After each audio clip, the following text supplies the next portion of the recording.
amalan yang banyak yang bisa masukkan orang dalam surga. Namun ada amalan-amalan pilihan yang memudahkan seorang masuk ke dalam surga.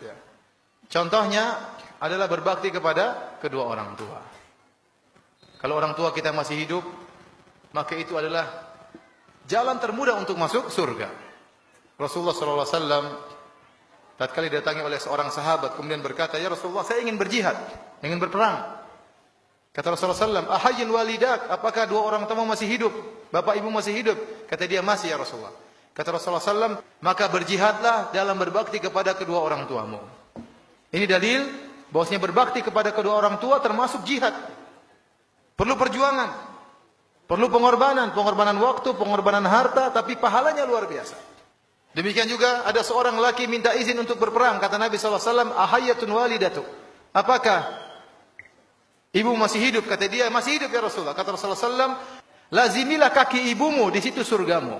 Di situ surgamu. Jadi kalau kita punya orang tua, dua orang masih hidup, itu dua pintu surga. Layani mereka, berkhidmat kepada mereka berdua, insya Allah kita mudah masuk surga, sangat mudah. Makanya Muhammad Ibnul Munkadir pernah berkata, kata dia, "Saya semalaman mijit kaki ibuku, sementara saudaraku sholat malam. Tapi kalau suruh tukeran pahala saya enggak mau." Kenapa? Karena mijit kaki ibu itu pahalanya besar. Ini secara umum baik bapak-bapak maupun ibu-ibu. Terkhususan kepada ibu-ibu, cara mudah untuk masuk surga, taat kepada suami. Suatu hari Rasulullah SAW bertemu dengan seorang wanita. Rasulullah SAW bertanya kepada wanita tersebut, "Bagaimana posisimu di hati suamimu? Sungguhnya suamimu itu adalah surgamu atau nerakamu?" Kalau seorang wanita taat kepada suaminya, insya Allah mudah masuk surga. Tapi kalau seorang istri selalu membangkang kepada suaminya, maka ini berbahaya bagi dirinya. Kemudian di antara pahala yang sangat besar, salat 5 waktu.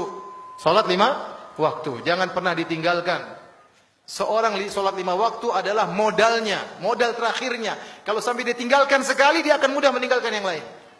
Kalau dia gampang-gampangkan dalam salat, yang lain juga dia akan gampang-gampangkan. Maka bagaimanapun kondisi, jangan pernah meninggalkan salat 5 waktu. Nabi bersabda tentang solat 2 rakaat sebelum subuh. Kata Nabi, 2 rakaat sebelum subuh lebih baik daripada dunia dan seisinya. Kalau kita solat sebelum subuh 2 rakaat, solat qobliyah 2 rakaat, paling kita kerjakan 3 menit, paling banter 4 menit. Ternyata pahalanya lebih baik daripada dunia dan seisinya. Itu baru solat 2 rakaat sunnah. Bagaimana lagi dengan solat subuhnya? Padahal kita tahu para ulama sepakat solat fardu lebih afdal daripada solat sunnah. Nah kalau solat sunnah pahalanya seperti ini, bagaimana lagi solat fardunya? Ya, ini diantara ibadah-ibadah yang sangat jangan sampai kita tinggalkan agar kita mudah untuk masuk surga. Banyak amalan-amalan. Insya Allah seluruh amalan kalau kita kerjakan dengan ikhlas memudahkan kita masuk surga. Namun ini diantara hal yang saya harap agar diperhatikan. Salat. Kata Nabi SAW, tatkala ada seorang datang kepada Nabi, "Ya Rasulullah, aku ingin bisa menemani engkau di surga." Kata Nabi, "Awa ghairu dzalik?" Apakah tidak ada permintaan yang lain? Karena permintaan berat, menjadi teman Nabi di surga berarti surganya tinggi.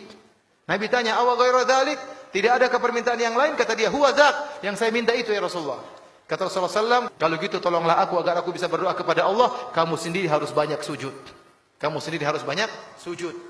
Orang yang bahagia, orang banyak salat, banyak sujud. Kata Nabi SAW, kata Nabi, "Tidaklah engkau sujud karena Allah, kecuali derajatmu akan dinaikkan dan akan dihapuskan dosa-dosamu."